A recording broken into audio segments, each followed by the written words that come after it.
Welcome to Real Life with Jenny. My name's Jenny Senaparatna. Grab your favorite drink, get a snack, and we'll get started. Today, I just got back from 4 days on the road, and so today I needed a Coca-Cola. So there we are, and I have my favorite snack. Well, one of my favorite snacks. I have a lot of them. That's why I do snacks, right? The Spindle pretzel. So let's get real. I just love an app called TimeHop. Now, I don't know if you've ever used it before, but it's an app that shows you things that you did in the past on social media or pictures that you've taken. It is super fun for me to go through and see 12 years ago we were at this church, or 7 years ago we adopted our puppy, different fun things like that just are heartwarming, or like, oh, Jenny, cringe. What were you doing? In fact, it's been quite a journey because for the last year, I've been really there. The couple years before that, I was kind of skipping through things. And this year, I really realized I worked a little bit too much. And so, because I was like home from work and it's like 11 p.m. And I'm like, come on, Jen, you were part-time. Anyway, so I ran across something from when my daughter was in fourth grade. Now she's currently a junior in high school. And so it's been a couple years since fourth grade for her. And it was super fun for me to run across this. Now she was a very quiet young elementary student, and she had such a huge personality. But when she was with people, she was very, very quiet. And several of her teachers, we'd go to the first conference and they're like, okay, we love your daughter. She's super sweet, but how do we get her to talk? And I'm like, yeah, just ask her. She'll talk. But in fourth grade, she decided she wanted to run for student council. And we decided, hey, why don't you try it? Let's see how it goes. You're pretty quiet, so I don't know how it's going to go, but she decided that she was going to run for student council. And the one thing you had to do is you had to make a persuasive speech and say it in front of all the fourth grade. And I was like, great, let's sit down and write a speech. And she was like, Mom, I don't need your help. And, as a mom, you're a little proud, but you're also a little like, oh, I could help. And she was like, no, I don't need your help. And so she's been like that ever since she was little. Like, she will let us help with certain things, but when it comes to speaking, she can get her own words, and she actually comes up with much more articulate words than we do. In fact, all of her sermons that she's ever preached and written, she does them completely by herself. And it is just, sometimes I'm just blown away, like, could you be my pastor? Anyway, so I'm going to read you the speech, and then I've got a couple things to kind of say about it because it's very interesting to me. So here's the speech. I'm running for student council because I'm always up for a challenge and I never give up. I know how it is to be different, and being different is what makes you special. This school has helped me, and I want to continue to help others. I will always be happy to listen to your ideas, and I know whoever becomes student council will be amazing. It would be very kind of you to vote for me. Thank you. So that is her cute, just honestly as a mom, like, I'm such a nerd, but that is such an adorable speech. And she was so sweet, like, anybody who wins is going to be great. And we went to talk to the teacher. In fact, I think they emailed us and told us after they voted, the teacher was so upset because Samantha actually lost because she didn't vote for herself, because she didn't feel like it was fair to vote for herself. So she voted for a friend, and that friend didn't make it in. But if she would have voted for herself, like everybody else in the class did, they all voted for themselves, she actually would have become a student council. And I think there's so many things we can learn from our little fourth grade Samantha. And so I have been pondering this for several weeks, and I just want to share those with you. First of all, I love that she talks about, I'm always up for a challenge and I never give up.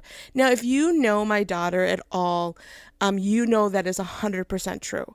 She is one of the hardest working people I know, and she never gives up. No matter what thing comes in her path, she figures out a way to take a breath and figure out how to meet that challenge. She is never scared of a challenge, and she is never scared, and she never stops. She's not like, you know what?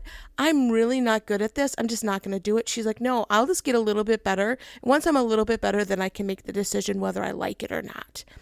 And I just love that because I am so easily like, yeah, I tried it once, I'm done. I'm that way with vegetables. Look, let's be real. Like I try a Brussels sprout and I'm like, you know what? Not my fave, never having that again. It's off the table. There's just no more Jenny's trying a Brussels sprout again, right? And that's not who my daughter is. She's like, I will try it 3 or 4 times, and then I've decided that that's not, I don't like those. Like, she just doesn't give up on things. And we as Christians so often just give up. Or just as people or as adults, we're like, that didn't work. I'm never doing that again. Like, I went to this one church and it was horrible the first time, and you're never going to give it a second chance. I mean, I'm sure you can come up with a lot of places in your life that you have just given up on it just by trying it once. And I just want to encourage you. Now, I'm not saying that there aren't times to walk away and there are not times to make smart choices and say, you know what, that's not for me. I decided at a very young age I could not be a basketball player. Now, I tried basketball. I was on the basketball team, and I remember the moment that I was in a game and they threw me the ball, and I almost threw up when they gave me the ball. And I was like, I don't know what to do with it. In fact, if I acted it out right now, you could totally see little 7th grade Jenny getting the basketball going, I don't know what to do. And I threw it off, and I went back to the bench and I cried. I'm like, please don't ever give me the ball again. And I had tried, I had been in basketball practice, and it just wasn't my thing. Now, if that was Samantha, she would have played about 7 or 8 more games before she decided it wasn't her game. In fact, she probably would have finished out the whole season. And I was like, nope, I'm good. So I just want to encourage you, don't give up. Don't give up on what God's doing. Sometimes we're doing things and we don't see the fruit right away. We don't see what happens right away. And I just want to encourage you not to give up. The other thing that she says in this speech that I just love is, I know what it's like to be different. And it's okay because that's what makes you unique. Now, I know that I have a podcast and you're like, well, you can say whatever you want. But we are all so different, and we all look at the world differently, and we all look at each other, and we all look at God differently. And that's what God wants. Like, God wants us to use our unique voice and talent for Him and in other people's lives. I can be friends with somebody, and I know this is kind of weird, but there are people that I kind of get jealous of. Like, I'm like, my friend that goes out with a lot of people, she's super social. She's like a social butterfly. And she's like, I'm going out with this person, and I'm going out with that person. And I get a little jealous of the other people. Like, I'm like, oh, wow, okay, so you're going to go out with them too? And I get like, oh, am I not important? Am I not special? And then I realize that each one of her friends have a different role in her life. My role is probably just to be the friend that makes her feel good about what she eats. I'm sure that's what my role is. Because she is so healthy and I just love her. And she's always like, I'm going to have a salad. And I'm like, I'll have the grilled cheese. So I think that's my role in her life. And I'm different than all the other people. And I know that I'm still important. I know that I'm still someone that she wants to spend time with. And so often we can get in that comparison trap of so many things, people we work with our kids, with our spouses, with our church. Is it more important to work in the nursery or in the youth group? Like, which one's more important? They're both equally important. They're just very different, and everybody is called to something different. And so I just want to encourage you to embrace your difference. Embrace what makes you different and what God has done, and realize that's what makes you special and what gives you a different voice in different people's lives. Now, thirdly, in this whole scenario, I just want to remind you, as we often remind my daughter, vote for yourself. Now, I realize that we have learned in our culture Especially as a mom, you learn this quite quickly, that you are not first.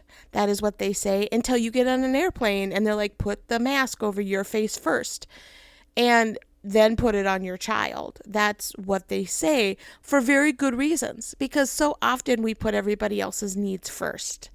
And if Samantha would have voted for herself, she would have been on student council. Now, how that would have changed her life probably wouldn't have changed her life. But it is a great principle to remember that by putting other people first does not mean that you're going to be more effective. Does not mean that you are going to do better things if you do things for other people first. Quite often, if you are not taking care of yourself spiritually, mentally, physically, if you're exhausted, you are not able to give as much as you'd like to give when you are not fully put together. It's just the truth. And so I just want to remind you to take care of you. Whatever that means for you today, do one small thing that is taking care of you. In fact, today I decided that I needed to live out this principle, and I did one small thing for Jenny, and that was getting my Coca-Cola. I don't normally drink soda. That's not something that I have a lot of, but I knew that if I did not have a little bit of sugar, and okay, Coke has a little bit more than a little bit, like we know that, right? But to have that sugar and that little bit of energy, I would not be able to give what I could give if I was exhausted. And so sometimes you just need to do something for yourself and remember to pull your own parachute before you find the other person's parachute. Well, that is all I have for you today. I hope that Samantha's speech from 4th grade is inspiring to you. I hope that you really decide that you are important and that you need to vote for yourself. You know, hopefully they'll give you 2 votes and you can vote for yourself and for your friend, and maybe you can be on student council together. And I also want you to remember that it's okay to be different and not to compare yourself constantly with everyone around you. I know that that is what happens in our world, and that we always compare ourselves because the grass is always greener on the other side, is what they say. And we look and we're like, oh, their house is nicer, they have a better bank account, they drive a better car, they have a better job, they're more effective at speaking. I mean, we could go on, but stop comparing yourself and know that God gave you a special voice. And thirdly, don't give up. Don't give up on whatever your dream is. You have a dream that you've set to the side and you're like, I just can't get to it. I don't have time. Don't give up on it just because this isn't the time.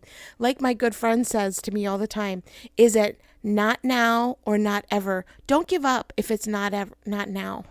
Don't say, I don't have time right now, I'm never going to do that. Know that your dreams can come true, and do not give up on them and give up on what God has for you in the future. Well, you can find me at Real Life with Jenny on Instagram, Facebook, and Be Real. You can also find me at christconnection.cc/Jen. If this week you would just take a moment and rate and share this podcast, I would really appreciate it. You all have a great week.